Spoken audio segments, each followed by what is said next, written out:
Hello everybody, this is Matador from freetrainingvideos.com. It's 8:45 a.m. Eastern Standard Time on June 8th. Nice Tuesday, and we have a double bottom we're coming off of right now, which is interesting. After a late day sell-off yesterday, breaking through a lot of support areas, 106.50 especially, even stalled just briefly at 106 area, and before selling off again through that.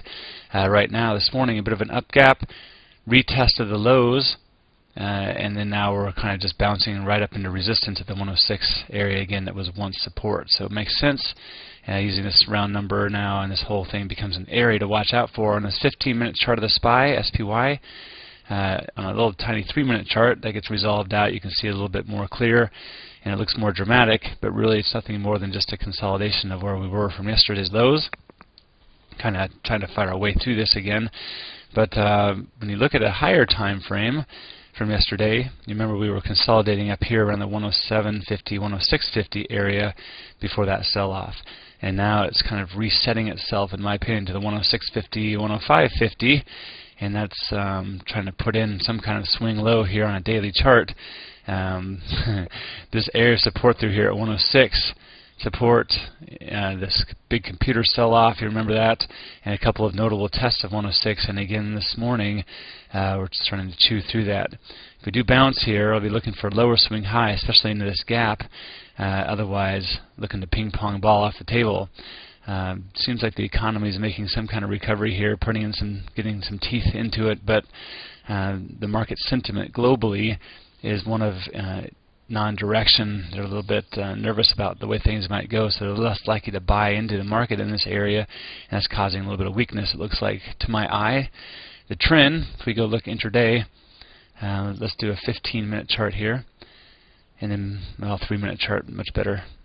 Kind of scrunch this up a bit, so you can see from 9:30 roughly all the way to the close, we were definitely in that bearish zone.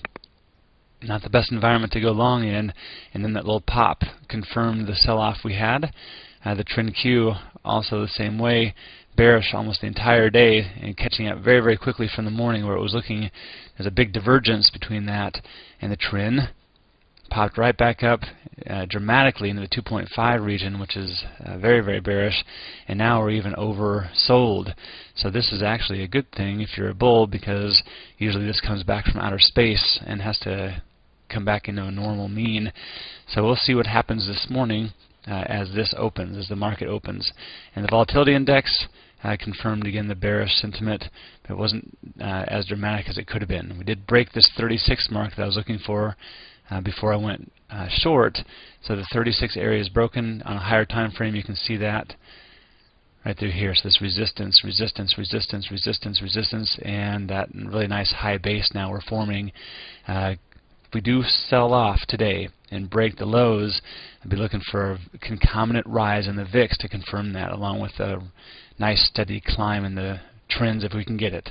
So good stuff, everybody. That's what I'm looking for today, especially at the open. Let it open for a little while before you take too much credence into the market internals. Make sure all the stocks are trading, and trade well. I'll be talking to you around noon Eastern Standard Time to see how things are shaping up.